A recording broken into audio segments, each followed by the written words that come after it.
2 दिन से लगातार उत्तराखंड के मुख्यमंत्री पुष्कर सिंह धामी जी के साथ में है। आज दूसरा दिन का दौरा है, अयोध्या में है। कल रामलला के दर्शन किए थे, तमाम अन्य कार्यक्रमों में भी शिरकत किया था। आज कहां से शुरुआत करेंगे, कैसे आगे बढ़ेंगे, सब पूरी जानकारी लेंगे। सर, एक बार फिर से बहुत स्वागत है जी। धन्यवाद। कल आपने रामलला के दर्शन किए थे, क्या आशीर्वाद मांगा?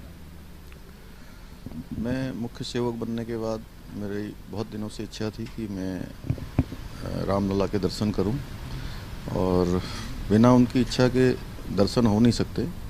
कल ऐसा संजोग बना, मैं यहाँ पहुँचा और प्रदेश की सुख समृद्धि के लिए, प्रदेश आगे बढ़े, जो काम मुझे मिला है उस काम को मैं ठीक प्रकार से कर पाऊँ, उसके लिए मैंने दर्शन किए और आशीर्वाद लिया।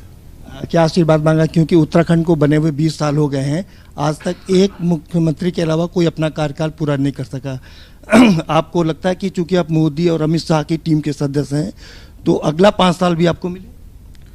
देखिए, अभी जो मुझे ये जिम्मेदारी मिली है, जो दायित्व मिला है, मैं कोशिश करूँगा कि उसको ठीक प्रकार से कर पाऊँ, उत्तराखंड की जनता की सेवा कर पाऊँ, गरीबों के लिए, पिछड़ों के लिए, जो सीमांत में रहने वाले लोग हैं, ऐसे लोग हैं जहाँ पर अभी बहुत सारी सुविधाएं नहीं पहुँची है, विकास नहीं पहुँचा है, वहाँ तक उन सब चीज़ों को पहुँचा पाऊँ, वो काम कर पाऊँ। और मैंने भगवान से ही प्रार्थना करी है कि हर प्रकार से सुख समृद्धि हो। आपकी माता जी कहते हैं कि आपको आगे बढ़ाने का पूरा क्रेडिट पिताजी को जाता है। पिताजी अब नहीं है, आप किसको देते हैं पूरा क्रेडिट?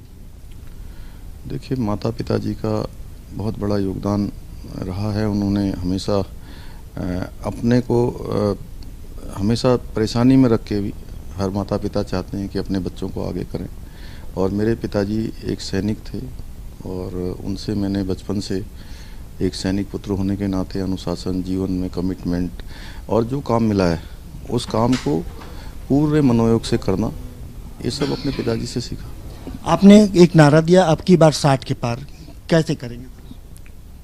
देखिए, वो पूरे हमारे संगठन का नारा है और पूरी पार्टी ने तय किया है। पिछली बार हमारे 57 विधायक जीते थे, इस बार 60 पार का नारा दिया है। लोगों में उत्साह है, और पूरे प्रदेश के अंदर मैं जब से मुख्य सेवक के रूप में काम कर रहा हूँ, जहाँ भी गया हूँ, सभी माताओं का, बहनों का, बड़े बुजुर्गों का, हमारे छात्राओं का, छात्राओं का, सभी का बहुत स्नेह मिला है।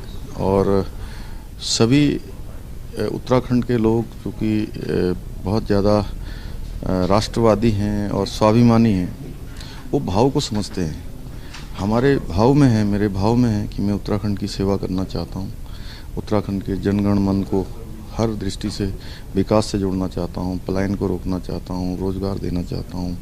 तो उसके लिए मैं काम कर रहा हूँ, और हमारे देश के यशस्वी प्रधानमंत्री जी के नेतृत्व में उत्तराखंड के अंदर बहुत सारे काम हुए हैं। उन कामों को ठीक से धरातल पर उतारना है।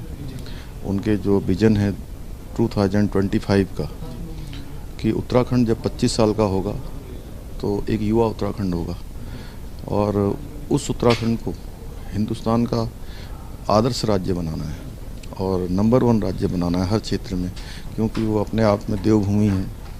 एक प्राकृतिक अलग प्रकार का सौंदर्य है, पूरे हिंदुस्तान के सभी राज्यों से अलग है।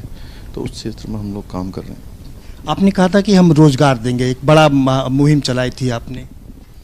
नहीं, रोजगार को लेकर हमने मंत्रिमंडल की जो पहली बैठक मैंने करी थी, हमारे सभी सहयोगी ने, और हमने तय किया कि हम जो हमारे यहाँ 24,000 सरकारी पद रिक्त हैं, उन सभी को भरेंगे, और उसकी हमने प्रक्रिया शुरू कर दी है। हज़ारों आवेदन अभी निकल चुके हैं।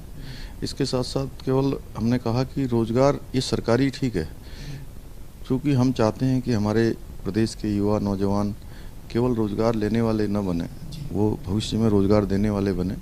उसके लिए हमने मुख्यमंत्री स्वरोजगार योजना, मुख्यमंत्री रेनो योजना और स्वरोजगार के मेले लगा रहे हैं। उसमें अलग प्रकार की व्यवस्थाएं कर रहे हैं, जिसमें भी उसमें भी एक सिंगल विंडो सिस्टम के आधार पर एक ही स्थान पर जो है उनके फार्म भरे जाएं, एक ही स्थान पर उनकी स्कूटनी हो, बैंक के लोग भी वहीं पर उनको जो है ऋण देने की व्यवस्था करें। इस प्रकार का हमने सभी जिलाधिकारियों को और सभी को हमने निर्देश किया है। सवाल ये सर कि अभी तक भाजपा और कांग्रेस ही होती थी उत्तराखंड में, लेकिन अब आम आदमी पार्टी भी आ गई है, यूकेडी भी है, और बसपा भी वहाँ से चुनाव लड़ रही। मुख्य प्रतिद्वंदी किसको मानते हैं? नहीं, हमारे साथ किसी का कोई भी मुकाबला नहीं है। हम अभी फ़िलहाल क्योंकि सभी पार्टियां केवल चुनाव को ध्यान में रखकर काम कर रही हैं, हमारा एजेंडा अभी चुनाव नहीं है। हमारा एजेंडा अभी उत्तराखंड का सर्वांगीण विकास करना है।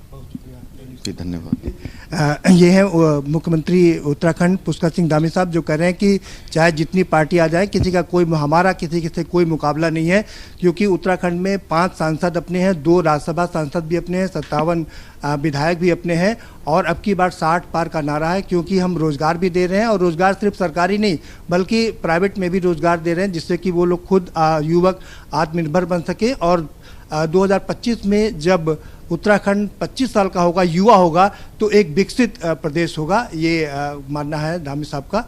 और हमें दीजिए इजाज़त। राजेश वर्मा के साथ में प्रदीप विश्वकर्मा, के न्यूज़, अयोध्या।